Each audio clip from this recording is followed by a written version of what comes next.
భారీగా పెంచినటువంటి విద్యుత్ ఛార్జీలకు వ్యతిరేకంగా వైఎస్ఆర్ కాంగ్రెస్ పార్టీ ప్రజల తరపున పోరాటానికి పిలుపునిచ్చింది. దివంగత ముఖ్యమంత్రి వైఎస్ రాజశేఖర రెడ్డి గారు కూడా 1999లో విద్యుత్ ఛార్జీలు పెంచినప్పుడు మొట్టమొదటిగా విద్యుత్ ఛార్జీల పెంపుకు నిరసనగానే ఆయన హైదరాబాద్లో ఆ రోజు ప్రభుత్వం పైన వ్యతిరేక పోరాటం చేశారు. ఆ పోరాటంలో లాఠీ ఛార్జీలు, కాల్పులు జరిపి అనేక మంది రైతులను చంద్రబాబు నాయుడు ఆ రోజు పొట్టన పెట్టుకున్నారు.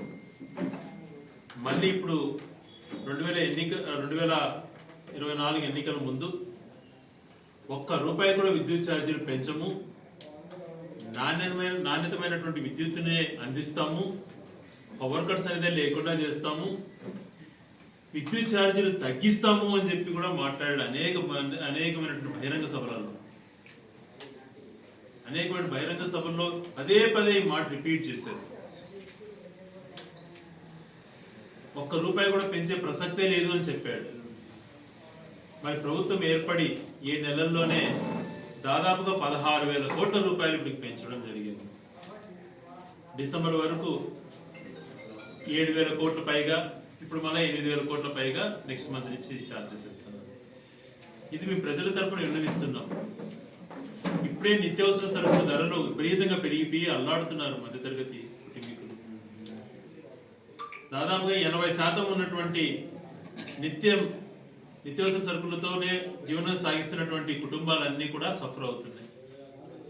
నూనె ధర ఎక్కడికో వెళ్ళిపోయింది, పప్పుల ధరలు అందుబాటులో లేవు, ఏ ఒక్కటి కొనుక్కొని వండుకొని తినాలంటే పరిస్థితి లేకుండా పోయింది. నిత్యావసర సరుకుల గాలికి పెంచేసి టమాటాలు, ఉల్లిపాయలు, వెల్లుల్లి ఏది తీసుకున్నా కూడా ఆకాశాన్ని అంటే పరిస్థితి వచ్చింది. మరి దానిపైన మళ్ళీ ఇప్పుడు విద్యుత్ ఛార్జీల యొక్క బరువు, నవంబర్ బిల్లులు ఇప్పుడు బిల్లులు తీసుకుంటే దాదాపుగా 20% తేడా వస్తాం. మళ్ళీ ఫిబ్రవరి బిల్లు నుంచి జనవరి నుంచి ఫిబ్రవరి బిల్లుల్లో కూడా మళ్ళీ 20 నుంచి 20% ఎక్కువ అదనంగా కనిపించే పరిస్థితి ఉంది. వీటిని అన్నింటినీ కూడా అనుసరించుకొని మేము చంద్రబాబు నాయుడు గారు ఏదైతే చెప్పారో, ఎన్నికల ముందు చెప్పి ఓటు వేయించుకున్నారో, ₹1 కూడా విద్యుత్ ఛార్జీలు పెంచము, తగ్గిస్తామని మాట చెప్పారు. కాబట్టి మేము ఆ రకంగానే చంద్రబాబు నాయుడు గారిని అడుగుతున్నాం, తగ్గించుకోవయ్యా. ప్రభుత్వం ఏర్పాటు చేసుకున్నాం ప్రజల యొక్క మద్దతుతో, మేనిఫెస్టో కూడా పెట్టావు విద్యుత్ ఛార్జీలు పెంచము అని చెప్పి. మరి ఈరోజు ఎందుకు ఇంతగా విద్యుత్ ఛార్జీలు పెంచుతున్నాం? రైతులు నడ్డి విరుస్తున్నారు. గతంలో జగన్మోహన్ రెడ్డి గారు కానీ రాజశేఖర రెడ్డి గారు రైతులకు ఉచిత విద్యుత్ ఇస్తే జగన్మోహన్ రెడ్డి గారు పగలే 9 గంటలు ఇవ్వాలని చెప్పి 2,000 కోట్ల పైగా ఖర్చులు పెట్టి అనేకమైనటువంటి ట్రాన్స్ఫార్మర్స్ లైన్స్, డెడికేటెడ్ లైన్స్ ఏర్పాటు చేశారు. ఒక రాయచూరు నియోజకవర్గంలోనే దాదాపుగా రైతులకు 6,000 కనెక్షన్స్ ఇచ్చిన విద్యుత్ కనెక్షన్స్. ఇంతవరకు ఆ ఊసే లేదు. ఎక్కడో అరొకరో ఇస్తూ దాన్ని కూడా రైతులు వేధిస్తున్నారు. సో ఈ ప్రధాన అంశాలు ఇవి ఉన్నాయి. కాబట్టి మొట్టమొదటిగా వైఎస్ఆర్ కాంగ్రెస్ పార్టీ రైతుల పైన భుజాలు వేసుకుని రైతుల యొక్క కష్టాలను వివరిస్తూ ఉద్యమం చేపట్టాం జిల్లా వ్యాప్తంగా. విద్యుత్ ఛార్జీలకు సంబంధించి కూడా నిన్న మా గౌరవ జిల్లా అధ్యక్షులు వారు జిల్లాకు సంబంధించినటువంటి పోస్టులు విడుదల చేశారు. ఈరోజు రాష్ట్రంలో నియోజకవర్గ వ్యాప్తంగా కూడా పోస్టులు రిలీజ్ చేస్తున్నాం. అందులో భాగంగా నిన్న జిల్లా అధ్యక్షులు చేయడం జరిగింది. ఈరోజు రాయచూట్లో ఈ వైఎస్ఆర్ కాంగ్రెస్ పార్టీ తరఫున ఇక్కడ వైఎస్ఆర్ పార్టీ కార్యాలయంలో పోస్టులు విడుదల చేస్తున్నాం. ఇది ప్రజల కోసం చేస్తున్నటువంటి పోరాటం. ప్రజలను నడ్డి విరుస్తున్నటువంటి ప్రభుత్వాన్ని దిగిరమ్మని కోరుతున్నాం. ఎప్పుడు కూడా ప్రజల జోలికి వెళ్ళకండి. అనేక రకాలుగా వేధిస్తున్నారు. ప్రతి ఒక్కటి కూడా ఒక కక్షపూరితమైన వ్యవహారంగా చేస్తున్నారు.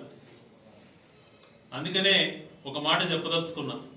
మా మాజీ ముఖ్యమంత్రి జగన్మోహన్ రెడ్డి గారిని ఎక్స్సీఎం జగన్మోహన్ రెడ్డి గారి కంటే కూడా ఆయన ప్రజలకు ఏదైతే కట్టుబడి అన్ని అమలు చేశాడో, మేనిఫెస్టో సీఎం అంటే కూడా ఎక్స్సీఎం కంటే మేనిఫెస్టో సీఎం అనొచ్చు మా జగన్మోహన్ రెడ్డి గారిని గర్వంగా. ఎందుకంటే మేనిఫెస్టోలో పొందుపరిచినటువంటి ప్రతి అంశాన్ని తూచా తప్పకుండా అమలు చేశాడు. కొన్ని దుష్చారాల వల్ల ఆయన ఓడిపోయిండొచ్చేమో కానీ ఏ రోజు ప్రజలకు మోసం చేయలేదు. చెప్పినటువన్నీ కూడా అమలు చేసి చూపించాడు. ఈరోజు 16,000 కోట్లు దాదాపుగా భారం పడుతుంది ప్రజలపైన. దీన్ని కొద్దిగా గొప్ప తగ్గించండి అని చెప్పి మేము విన్నవిస్తున్నాం. దీన్ని మా పోరాట రూపంలో 27వ తేదీన మా వైఎస్ఆర్ కాంగ్రెస్ పార్టీ కార్యకర్తలతో ఇక్కడ స్థానిక ఎస్సీ కార్యాలయంలో రిప్రజెంటేషన్ ఇవ్వడం జరుగుతుంది. అలాగే ఎస్సీ ఎస్టీలకు సంబంధించినటువంటి కాలనీలలో 200 యూనిట్ వరకు ఫ్రీగా ఇచ్చేటువంటి వాళ్ళు ఈరోజు బలవంతంగా దౌర్జన్యంగా వాళ్ళు ఫ్రీగా ఇవ్వకుండా డబ్బులు కట్టమని ఫైన్లతో సహా బిల్లులు వేస్తున్నారు. ఎస్సీలు ఎస్టీలు అంటే ఇది వాళ్ళకు ప్రేమ. వాళ్ళలో చిచ్చు పెట్టడం, వాళ్ళు అనగదొక్కేటువంటి ప్రయత్నం చేయడమే ఇలా చేస్తున్నటువంటి కాలనీలలో ప్రజల్ని వేధించద్దు. ఈరోజు బీజేపీకి మిత్రపక్ష పార్టీగా క్యాబినెట్లో కూడా వీళ్ళ మంత్రులు ఇద్దరు కేంద్ర ప్రభుత్వంలో కూడా భాగం పంచుకోనుంది తెలుగుదేశం పార్టీ. మరి నిన్న పార్లమెంట్కి రీసెంట్గా తీసుకుంటే ఢిల్లీలో పార్లమెంట్లో గౌరవ అమిత్ షా గారు పదే అంబేద్కర్ గారిని కించపరిచినట్టు మాట్లాడారు. ఇంతవరకు నోరెత్తలేదు తెలుగుదేశం పార్టీ వాళ్ళు. ఒక భాగస్వామ్య పార్టీ వీళ్ళ మద్దతుతో బీజేపీ ప్రభుత్వం కొనసాగుతూ వీళ్ళు క్యాబినెట్ మినిస్టర్లు ఇద్దరు వాళ్ళ క్యాబినెట్లో కూడా వీళ్ళను దాంట్లో జాయిన్ చేసుకున్నారు. మరి పార్లమెంట్లో అంత గొప్ప వ్యక్తి అయినటువంటి అంబేద్కర్ గారిని కించపరుస్తూ అవమానపరుస్తూ మాట్లాడితే ఇంతవరకు నోరెత్తని పరిస్థితి.